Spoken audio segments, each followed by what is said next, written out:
I'll probably nearly always be in black. Like my signature colour. I wear colour a lot in the summer, actually. I do wear colour. On Tinder, he was like, oh, you're wearing black, that's my favourite colour. And I was like, yes, it matches my soul. Let's tell about your dating later. Hi everybody, how are we doing? We are on episode 6, I think it is. I always have to look to Chloe for reassurance because I'm not sure. Not very good at counting, clearly. We are going to talk this week. I think this is a really, really good one. Confidence. When we did a poll the other day asking what you guys wanted us to talk about, confidence came up, didn't it, as one of the main things. So, God, we could do about 5 hours worth on this. So much. So yeah, we'll start. Buckle up. Grab 6 cups of tea. It's going to be a long one. It's going to be a long one. Yeah, confidence. Something that I think our experiences, would that be the right word? With our confidence, our self-confidence is very different. So actually, just before we get into this, I thought I saw something yesterday that I thought was right up the street for this very topic. Those of you who are watching Maths Australia, I love the Australian one. Don't you think they're batshit crazy? Oh, it's so much better than they're one. Mental. Anyway, if you started it, I don't even know her name, but you will know who I'm talking about, one of the brides. When she was talking, she got into this whole monologue of like, I don't think I always attract men because I'm kind of not the most put together pretty girl in the room. And she then started like with this reeling off this list. She was like, my teeth are too big, my smile is gummy, I'm really short, I'm really pale, like I don't get bronzed, I burn and she went on and on and on, didn't she? Funnily enough though, you had the exact same thoughts as I did. So we both obviously watched it separate and you voice noted me and I was like, I thought the exact same thing. When I see this girl, I was like, she's stunning, she's pretty, she's cute. Neither of us saw any of those things. Wifey material 100%. In my opinion. Yeah. We did not see. I basically said to Chloe, and she was like, oh my God, I thought the same. This massive list that she had of all of these negatives, I hadn't noticed a single one of those things. What I saw with this girl was a really cute, really smiley, pretty just seemed like she's got a lovely soul, right? Yeah, she just came across really well. And that got me to thinking, I was like, that is fucking wild how the difference between how you can see yourself and how other people see you, how completely different that can be, and that all comes down to and I can really relate to this as well because I was exactly the same. So I always look at people and I can always see the beauty in them, no matter what they look like. I will look at someone and think they're really cool, they're really beautiful, I think they're really funny. But I was also someone who used to completely pick myself apart and only see my bad parts. And I just think that's interesting, actually, because if you flip it, those people around you that you, like, you know, I would have thought, oh, you know, they think I'm this or that or whatever negative thing, they probably actually saw the good parts in me. Yeah, definitely. It's just interesting. And probably some of the things that you might have thought would be negatives for you would probably be things that other people would look at and be like, oh, she's really cute because she does like this or she does that. Yeah. Or like I find it funny, she's just done it now. She's made us a cup of tea and I'm talking to her. She is not listening to a single word. And I know when you're not doing it. Sometimes when we took the dog for a walk, I'm like her ADHD brain has totally... I had to turn around and say like, I wasn't listening, sorry. But I find that really endearing. I can only focus on one thing. So I was She's like, I'm hyper-focused on making tea. I was listening and then I was zoned in on tea. But the thing is, it's a stressful situation. I want to make your tea right. And you don't want to burn yourself. No, that fucking tap's going to shit out I've got one of those. Oh, my mum put that. I've got one of the boiler tap things. My mum put it on once, not realising it was the boiler tap. Put her fit. I mean, that's a whole other story. But things like that you would probably think, oh my God, like I can't do more than one thing at once. Like I think it's really funny. I think it's really cute. I think that was a huge issue. Like I used to pick myself apart because I do a lot of weird, annoying shit. But actually now, those are the things that I've learned to love about myself. And I think they make you. They make you. Who wants to be like everybody else? It's the little things that make stuff when you want to dance. Yeah, I love all that. But yeah, our kind of confidence levels have been very.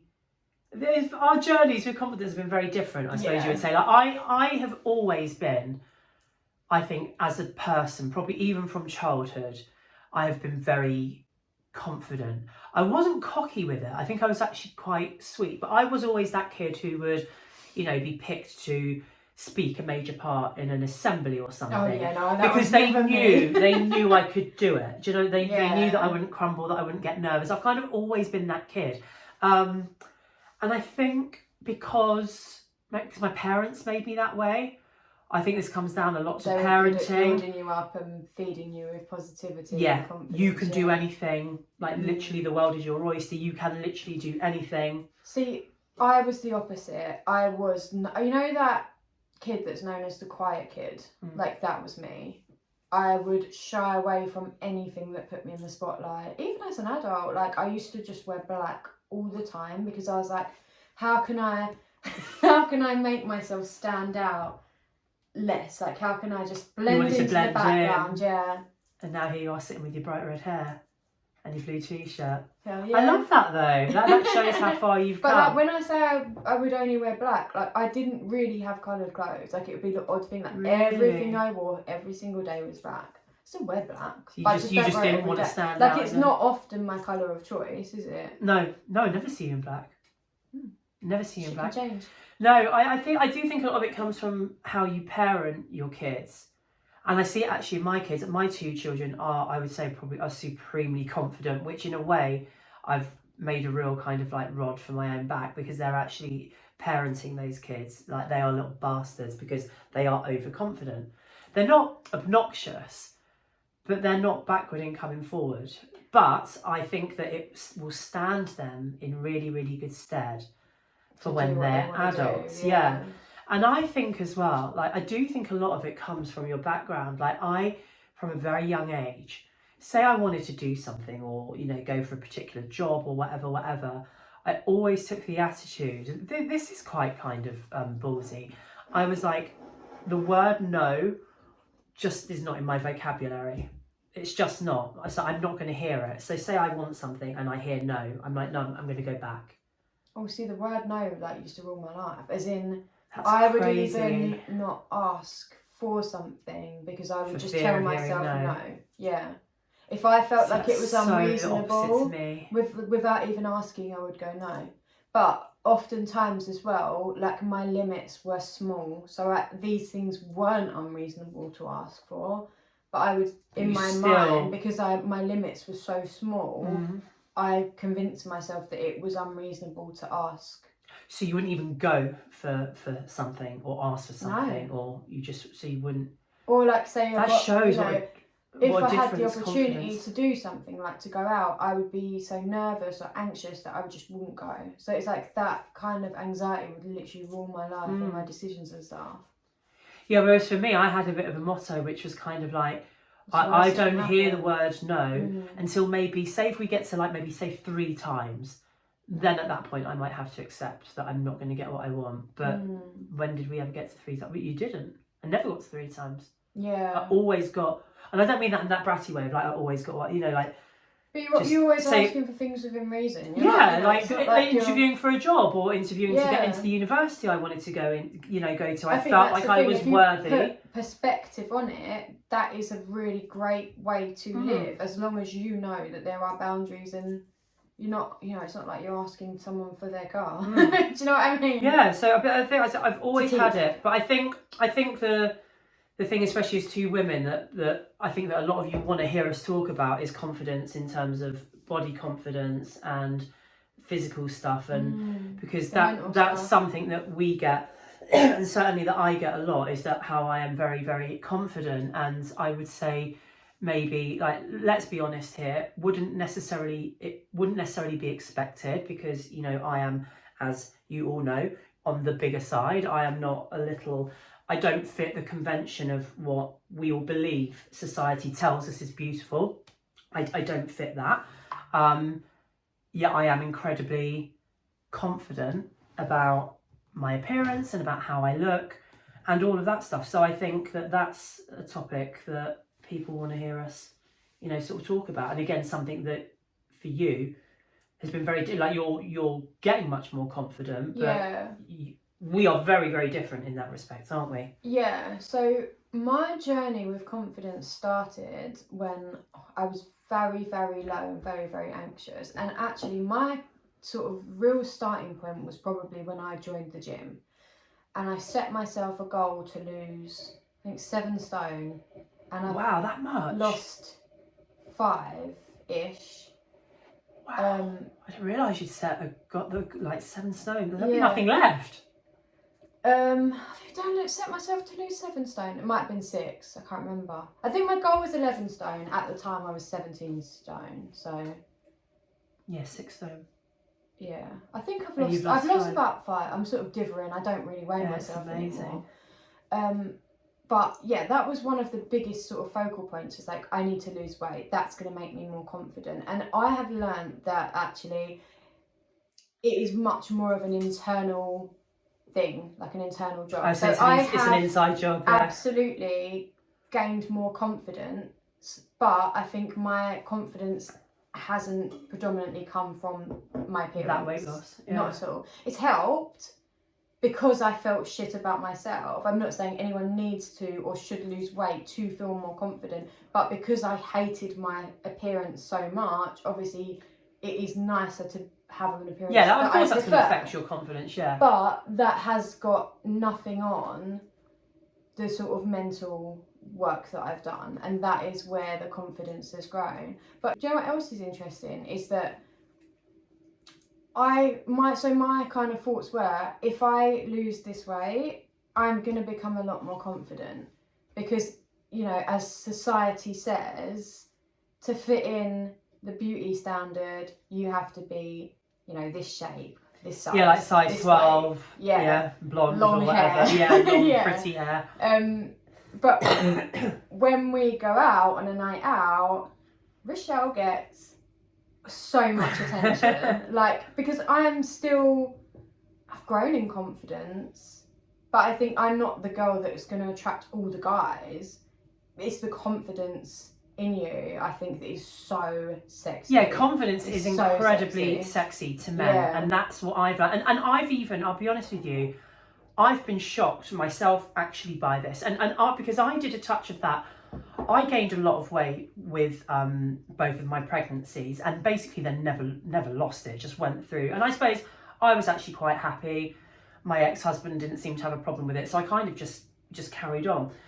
When I split up with my ex-husband, I went through, if I'm being really honest, I went through a whole thing of guys aren't going to fancy me. They're not going to fancy me. People tell me I'm pretty and all the rest of it, but I'm going to need to lose weight before I put myself I've done out the there. Exact same thing. And I think that's really common. And I really thought that. I thought, no, I'm going to need to lose weight. Just, I can't even think about that because I don't think anyone's going to be interested. And oh my God, how wrong was I? Because of course you think, I'm like, well, I know my husband fancies me, but he's my husband. But that doesn't mean that anyone else is gonna. Well, you were out of that for so long that you just have no idea what you were getting yourself into. Yeah. Firstly, as well, I want to say, your shape is incredible. Also, you are stunning, and you have the long hair. I have got the long pretty hair. This is the societally. What's the word? The standard. The standard, yeah. The society level standard. Yeah, my hair does help. Stunning. A face like amazing a pig. Figure. But then when you add that confidence in, if you stood in a corner and you was what I do. I always say that, and this is the thing, I always say, I wish younger women, and I hope that a few might listen to this, would really take on board this stuff we're saying, because I think that when you're younger especially, you get so caught up in your worthiness, your attractiveness, to the opposite sex, or it might be the same sex, whatever, is all based on how you look. And actually, that's what I have realised, and particularly in the last few years, that is so wrong. You could have the most, on paper, stunning girl, the most amazing figure, face, the works. If they are sitting in the corner of the room, either just disappearing into the wall or sitting with a face on, It's not whatever. attractive. It's not approachable. attractive. Whereas then you take like that, it might be bigger girl or the not so pretty girl or the whatever girl or the girl that's, I don't know, that whatever just doesn't fit, who is having fun, loving her life, enjoying where she is and what, like that's attractive. That's hot, right? Yeah. Do you know who I think is really sexy? Because again, I think it's confidence. I think someone like Judy Love. You know Judy Love, the presenter. You don't know who I'm I know talking who about. you mean, but I can't think presenter. what she looks like. So she is a curvy woman, a thick woman, but she is so funny. She has such a like joy about her, and for me, that is so. I look at her and I think, how could any man be in the same room as you and not be absolutely drawn to you? And that's nothing to do with how she looks. She could be a size 6 or she could be a size 30, but it's her. Yeah, it's your energy. And that's what I've learned. That's what I've realised. And I think it's like girls need to get out of this thinking of that, like, you know, sexy is a size 8. Sexy isn't a size. Sexy is an attitude. Definitely. Or a state of mind. But I think we were all kind of brought up with such warped thoughts on it. Like, diet culture's terrible. Awful. The society level standard, whatever you want to call it, is just ridiculous. You saying that has just taken my mind into a place of, you're right. It's especially my age group. I grew up so I was born in 79.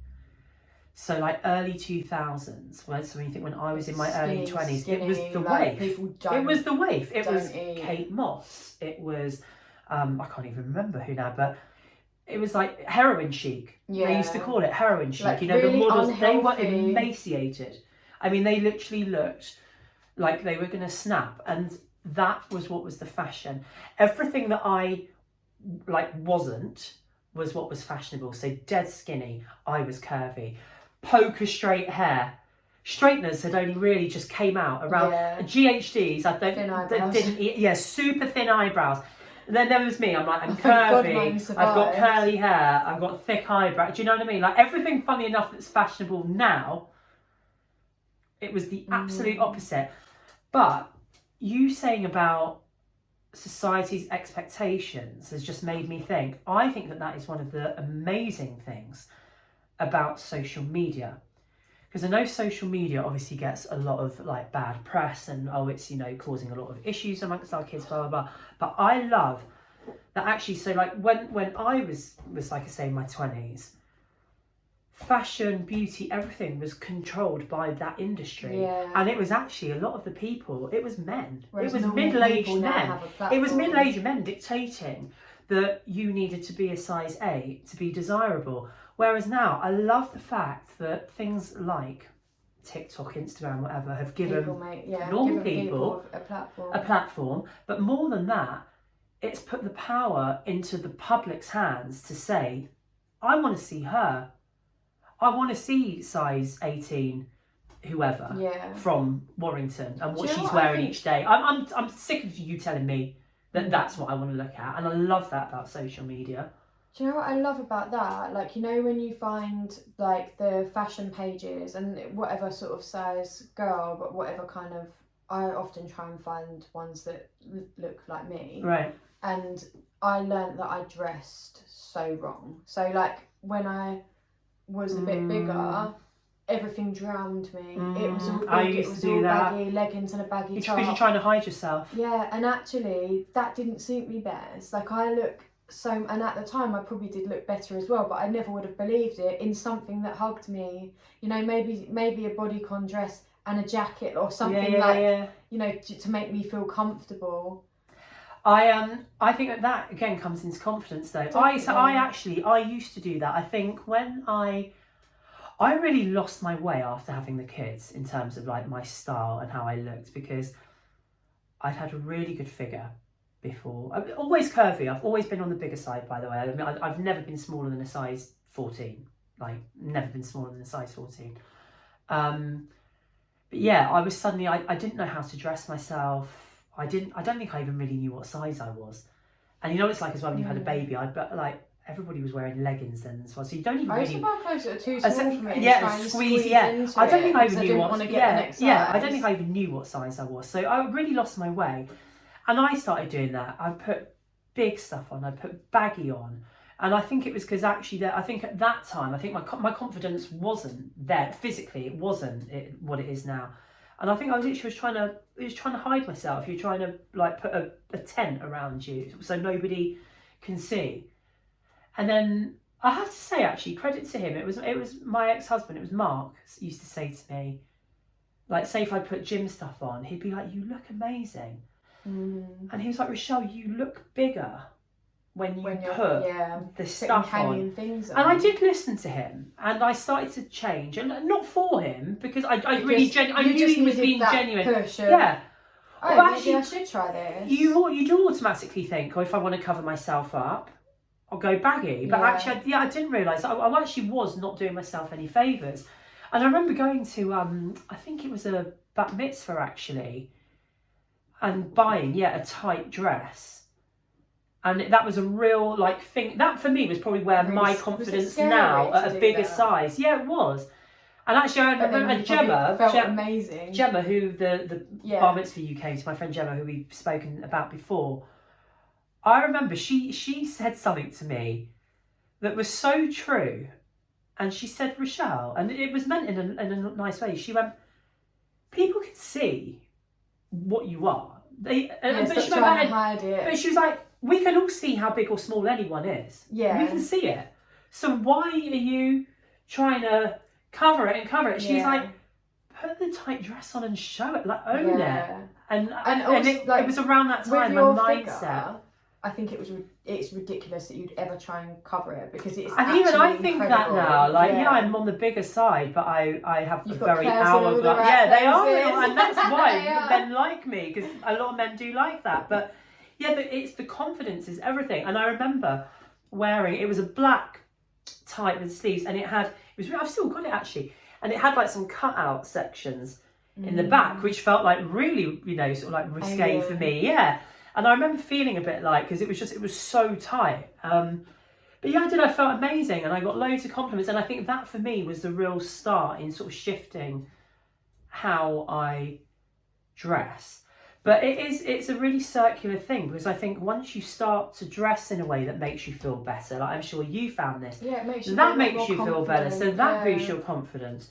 And I know one thing we always say is I think just that little bit of, I know self-care gets thrown around a lot, but actually taking the time to look after yourself, be it doing your hair or doing a face mask, or we always say, don't we, the days that we bother to get a bit of makeup on, we just feel so much better.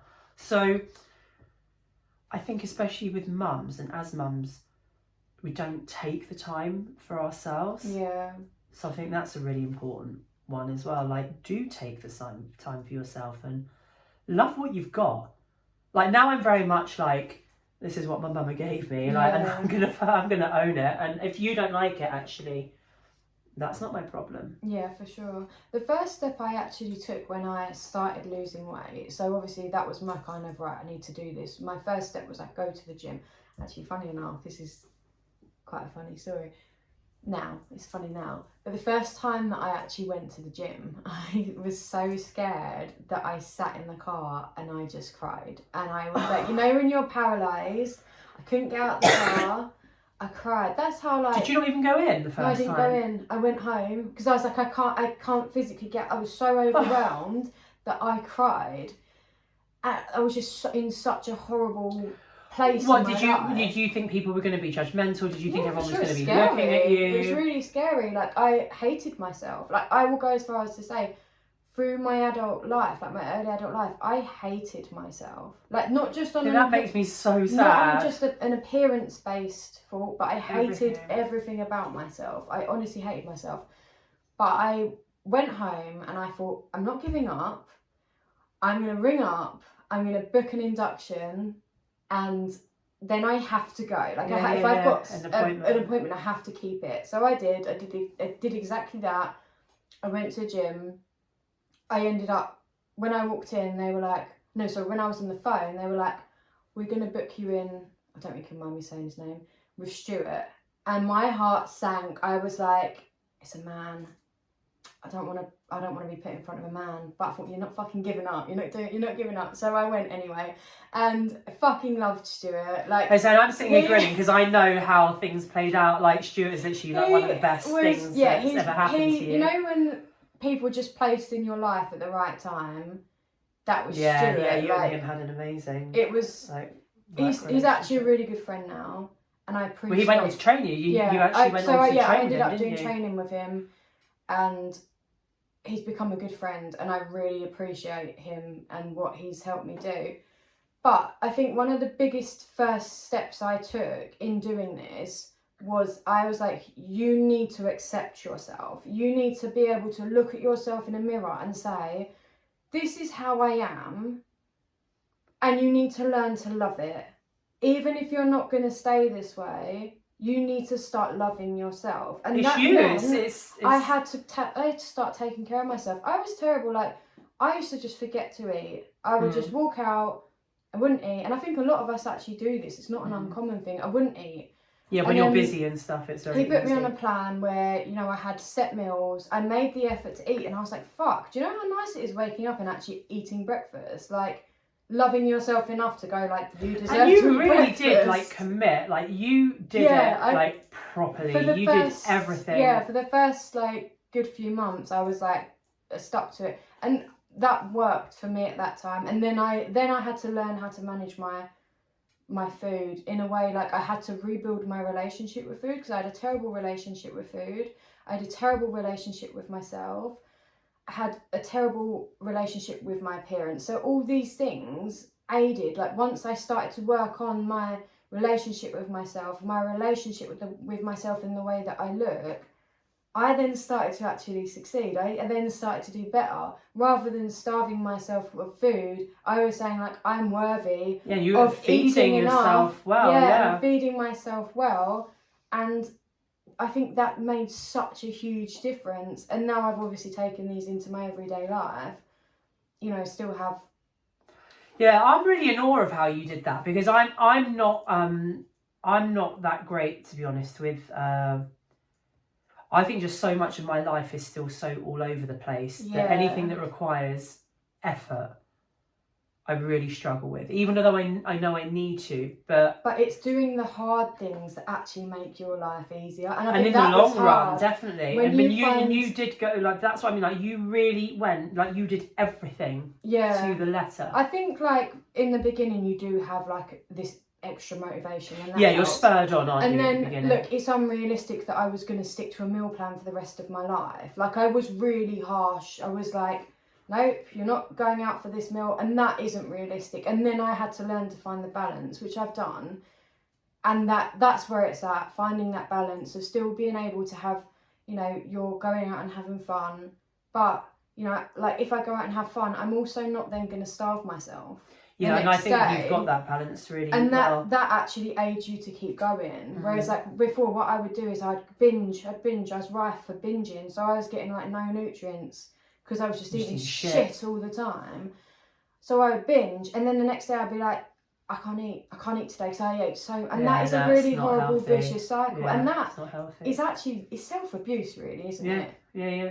And when that's what I mean. It's actually part of it, and maybe part of the whole thing. And with confidence and feeling good about yourself is exactly that. Is saying, I deserve to make myself feel good and to treat myself well. I think, and it's all part of, like, it all goes together. Oh, it's definitely a cycle. Like, I always used to say, like, I have a good cycle and a bad cycle. And my good cycle is when I work out and I eat healthy and I'm productive. I get all my stuff done that I want to get done, and I limit my time on my phone, and I still prioritise self-care and rest. And then my bad cycle is, like, I'm eating shit, I'm not working out, I'm not exercising, as in, like, going for walks and stuff.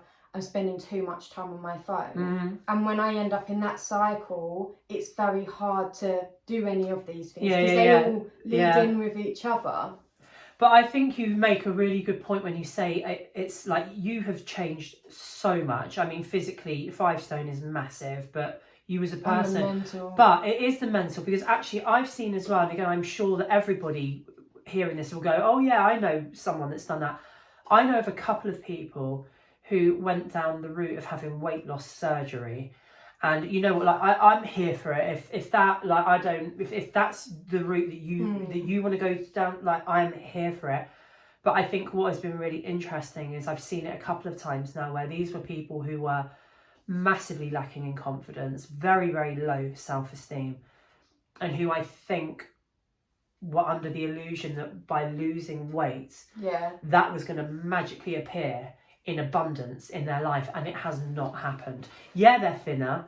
They probably feel better. They feel better. They can dress nicer, but the actual essence of them, the unhappy marriages that they're in are still unhappy, and the unhappiness in their life is actually still largely there. See, this is where I think a lot, like I say, a lot of it is like the internal work that you do. It's 100% that. If you are, there's so many benefits to looking after yourself, and it's not, I don't know, like, so for instance, if you start, say, going to the gym or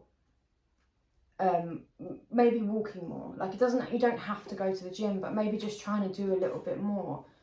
If you said, right, I'm going to set something really manageable, I'm going to try and walk an extra half an hour, 20 minutes, whatever, a day, and that's what I'm going to set as my goal, it feels so good when you stick to your goals. Yeah. And that's actually how you build confidence, is by making promises to yourself and then keeping them.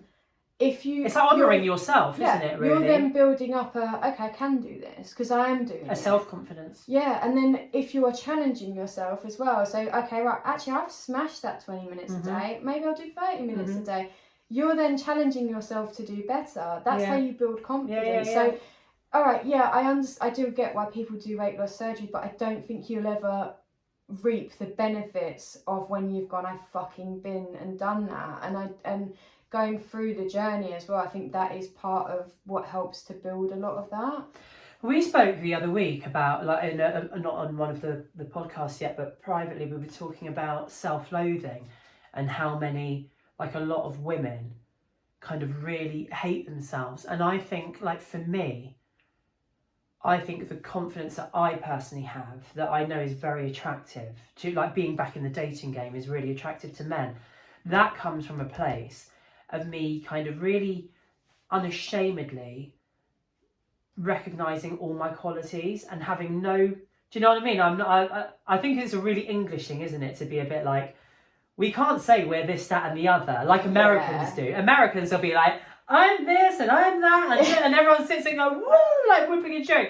That's what we should be doing. If you're 100%, whereas when you're like British, it's like, if you even dare to kind of like sing your own praises, that's seen as a really negative, but no, I do, and that's where my confidence comes from. Yeah. And that's what I would love other women. Like, yeah, I might not be the skinniest. I've got cellulite. I wobble when I walk, but who gives a fuck? But who cares? Because also, I'm confident because I know I'm a really, really nice person. Do you know what I mean? I'm a really good person. I've got a really big heart. I've got millions of qualities. Yeah. And I know what they are, and I'm very clear on those. And it's that gives me the confidence, I guess, to go out, whether physical or in life in general, and live the way that I do, which is with a mass of self-belief, I suppose. And it makes life a lot easier. I think there's a lot to be said for, like I say, I used to have like a really negative dialogue. So every time you kind of think of a negative thought, try and replace it with a positive one. So if you say we're big into reframing, aren't we? We keep talking about reframing. So good. So good. This is going to sound ridiculous, and I'm at risk of really embarrassing myself here, but I'm going to say it anyway. So when I used to go on things like nights out, I used to like, or anywhere, like if I was in a room and there was people, I really want to know what you're going to say.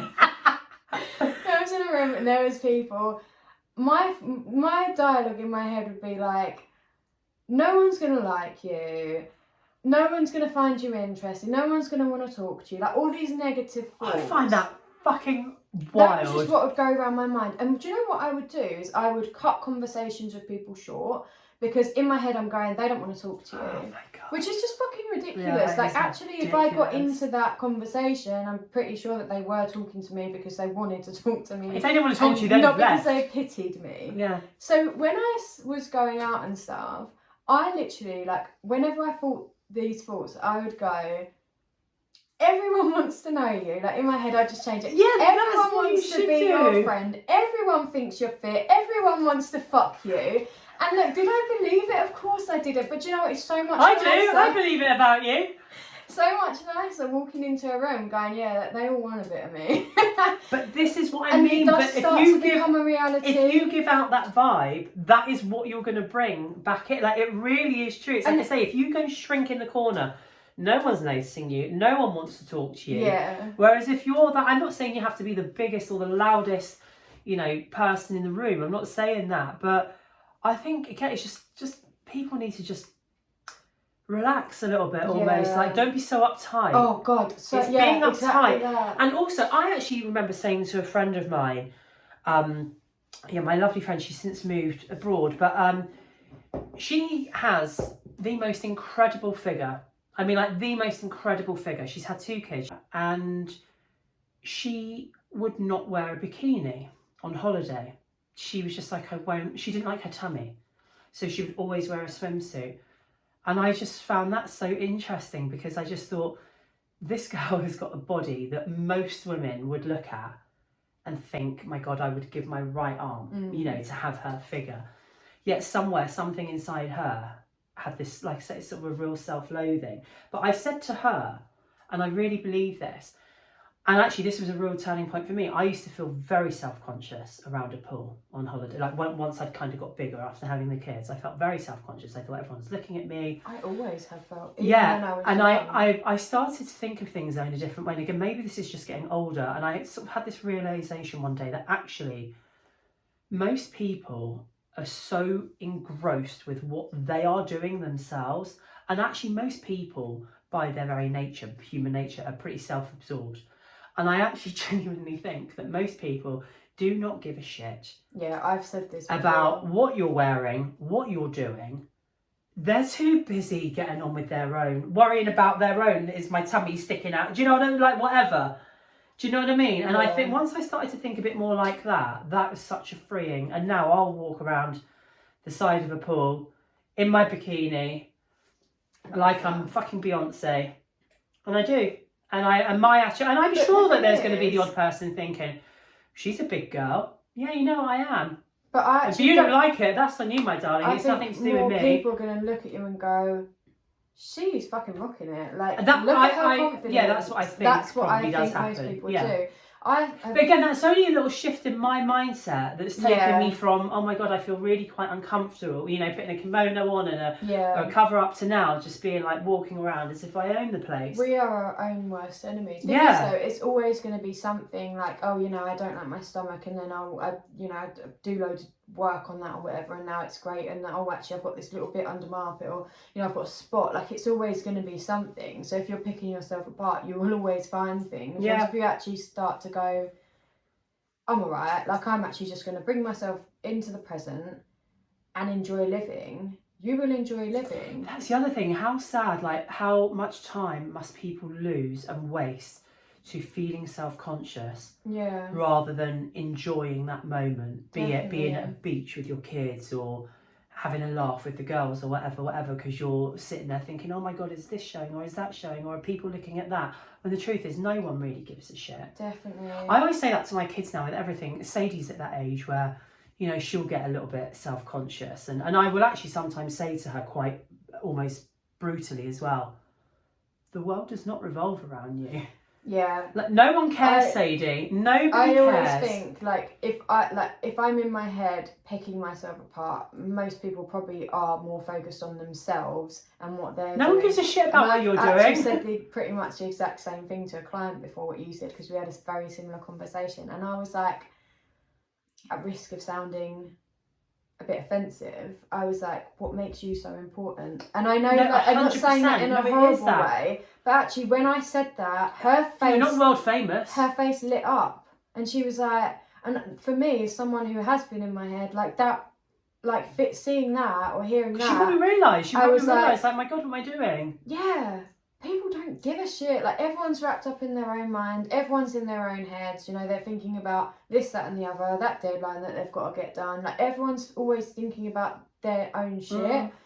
And the people who maybe are looking at you and thinking horrible thoughts, like the battles that they're having with themselves. I was going to say, that's because of their insecurity. The battles that they're having with themselves is probably way worse than the battles you have with yourself. And that's quite sad. And if you look at it with that kind of mindset, like, you do not need to take offence to anything that anyone says or You does. and I are very the same on this. We do not ever look at anybody and say anything negative about their physical. I always see It's like the nice opposite. things. Yes, but because we are okay with how we are, and we're basically decent, nice people that don't need to take. We do have our insecurities, of course we do. We do have our bits about our bodies that we would like to change, but we're not basic enough, or even just downright bitchy enough, to then look at someone else and be like, oh, look at them, or to make ourselves feel better. We own what we are. That person. And again, if more people did that, actually the world would be a much, much, much nicer place. Definitely. And that person who's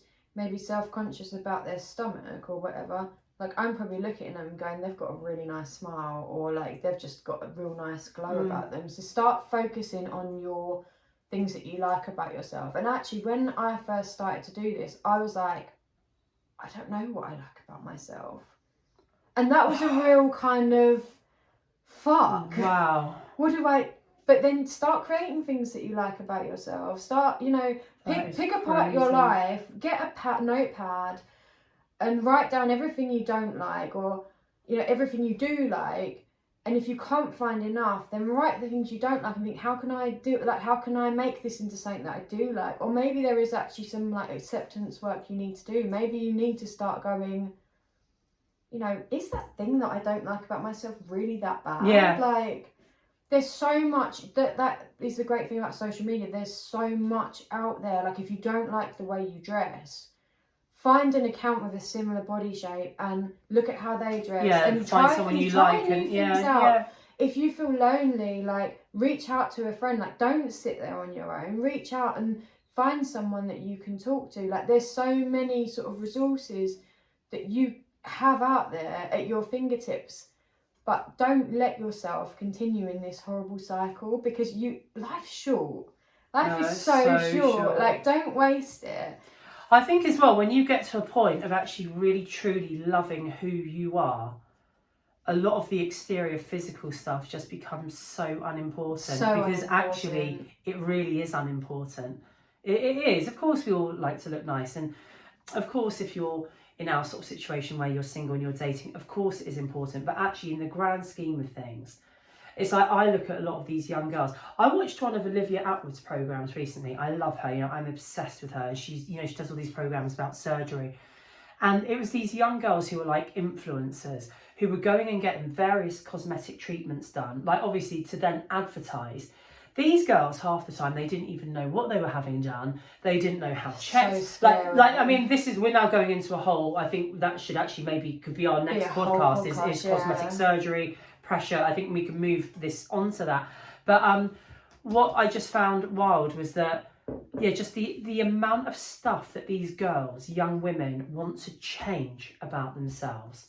And I just found that so sad, because I think that when you reach, maybe it is a bit of an age thing as well, when you get to sort of like my age in life, where you've really kind of seen what is important, you really do just care a lot less about that stuff. Yeah. Like my tits, for example, a lot of guys will go to me like, my God, you've got like, they are not particularly gentlemanly, a lot of these men. They'll just say, you've got amazing tits, thanks.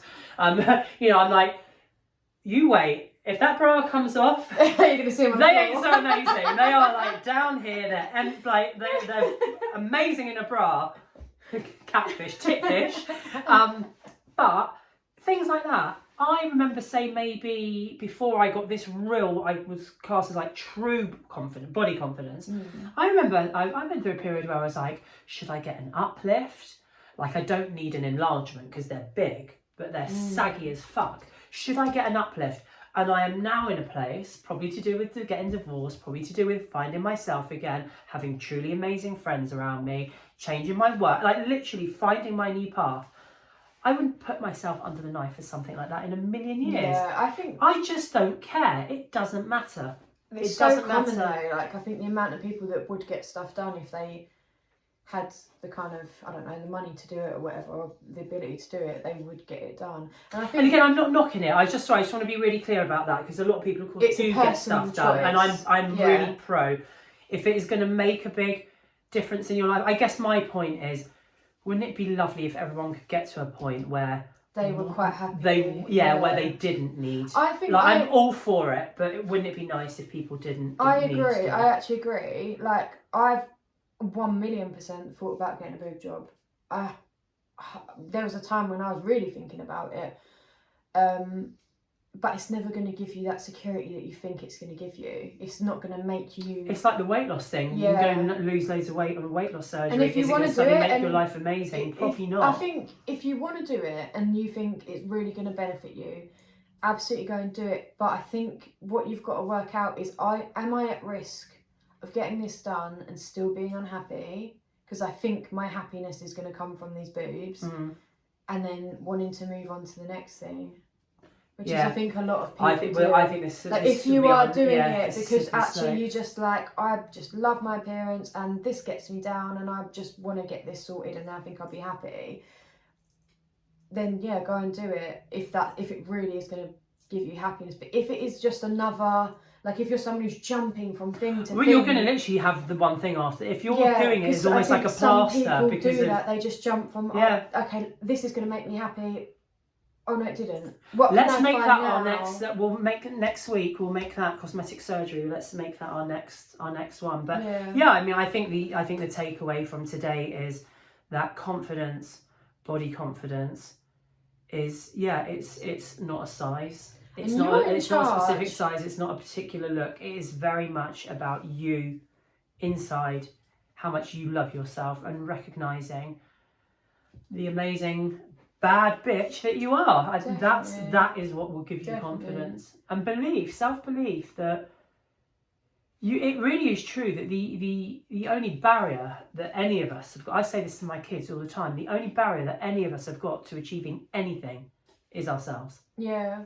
And a lot of the thoughts that we have are self-made. Like, we're in charge of that and we have the ability to change that. So if you're just kind of going through life thinking all these horrible things, like, you have the ability to change it. You sit in the driver's seat of your life, you steer where you go, and like, just try not to waste it. Try not to waste your life hating yourself, because I feel like I look sad. Like, I look when I back listen at to my, you, it's so like, my sad. 20s. Well, I'm still 20, but like my sort of early 20s, like all the years that I lost through hating myself, like, that's fucking awful. And I think a lot of people go through further, like, longer periods of time. I always say, the good thing with you is, like, you've woken up so like, it took me to late 30s to have the realizations that you've had. Yeah, but some people will go through pretty much their whole life, you know, not doing the things that they want to do because they've made their limitations smaller than they should be. Like, they can be as big as you want. Like, if you want to go out and run down the street in your underwear, fucking go and do it. No one's going to stop you, apart from a possible cycle. Oh my god. Can you imagine? Maybe we should make that a TikTok. No, I would not do that. I try and think, what would I do? Yeah, not that. It's too bloody cold for a start. It's fucking freezing. Do it in the summer. Yeah, maybe. Do it on the beach. I'd run. Yeah, that's it. I'd run down the beach. I think that was a really good one. Really interesting. So yeah, we do next week, cosmetic surgery. There's a lot to be said for that. So yeah, have a good week, and we'll see you next week. Take care. Bye.